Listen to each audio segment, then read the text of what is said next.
Fala galera, aqui é o professor Thaleson Reis e a nossa aula de hoje tem como tema Continente Americano, População e Economia. Então nessa aula a gente vai conversar sobre os aspectos populacionais e econômicos do continente americano de modo geral. O continente americano, falando de população, ele é ocupado de forma desigual ao longo do seu território. Isso porque a concentração da população do continente ele se torna mais forte ali na região mais próxima do litoral e nas partes mais internas, na parte mais central, e já ele é menos povoado. Isso se dá principalmente pelo modo de ocupação do continente americano, que se deu primeiramente nas áreas leste, onde foi ocupado primeiramente. Então, esse padrão de ocupação, esse padrão de população, de concentração populacional, se dá mais nessa parte do leste e principalmente nessas zonas litorâneas. E vale ressaltar que nessas áreas, o relevo ele é formado principalmente de planaltos e de extensas formações vegetais que favorecem muito a ocupação humana. E ainda falando sobre essas questões de características mais gerais do continente americano, é preciso ressaltar que ao extremo norte e ao sul da América apresentam as menores densidades em virtude do seu clima frio. A população central e oeste do continente apresentam baixa densidade demográfica. No centro, esse índice se relaciona à presença de floresta amazônica e também de extensões áridas e semiáridas na América do Sul.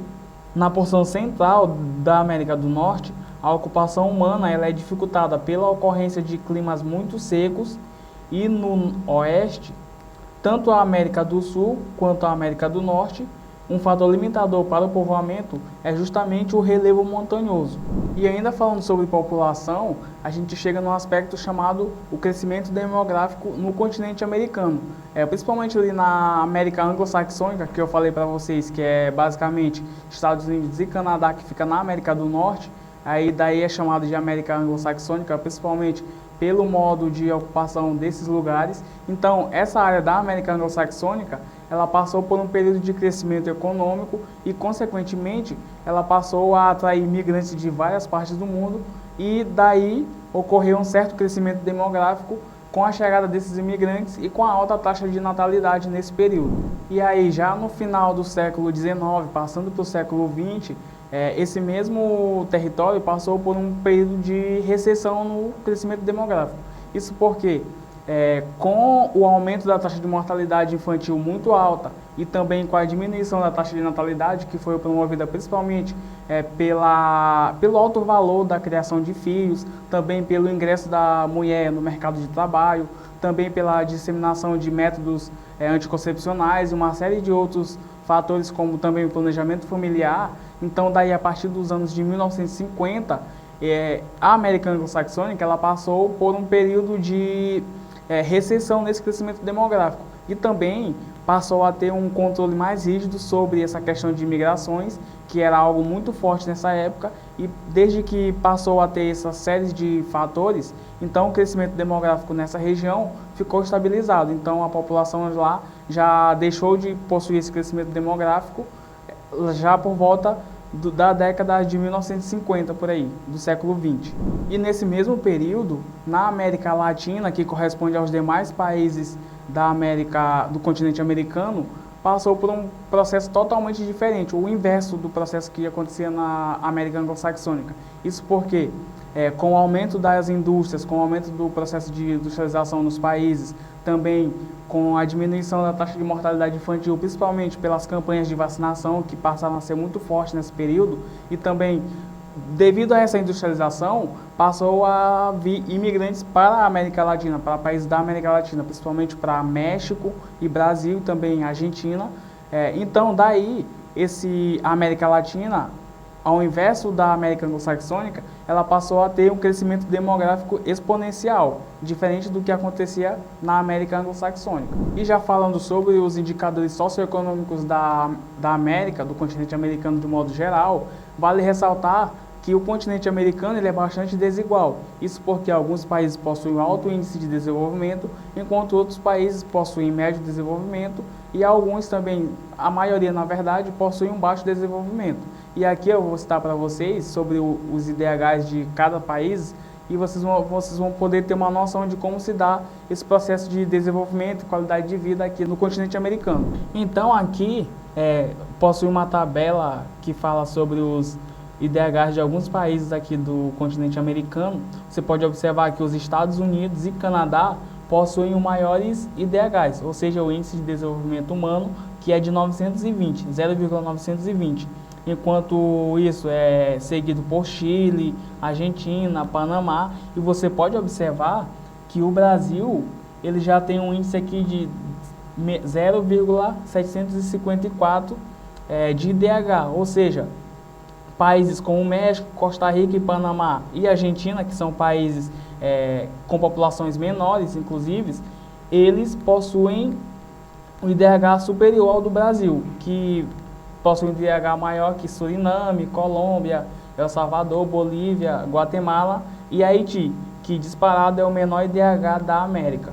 Sobre a saúde pública, o serviço de saúde aqui no continente americano, nos países, ele também é bastante desigual. Isso porque alguns países, principalmente os países da América Latina, eles possuem um baixo desenvolvimento e também isso vai acarretar principalmente na qualidade de atendimento de saúde primária, atendimento primário no caso, também vai possuir uma baixa ocorrência de saneamento básico, o que vai afetar diretamente na saúde das pessoas, fora as questões de alguns países ainda possuem bastante ocorrência de mortalidade infantil e também uma baixa expectativa de vida.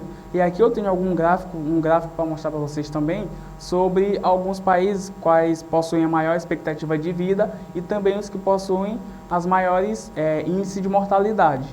Pois bem, nesse gráfico aqui à esquerda você vai observar que sobre o índice de mortalidade infantil em alguns países. E você vai ver que aqui Canadá é o país que possui a menor taxa de mortalidade infantil, apenas 5 mortes por cada 1.000 crianças nascidas, seguido dos Estados Unidos, aí depois tem Brasil, México e Peru com 15, depois nós temos a Nicarágua, que possui 20 ocorrências de mortes por 1.000 pessoas nascidas, e depois nós temos Bolívia e Haiti, que disparado é o que possui a maior taxa de mortalidade infantil.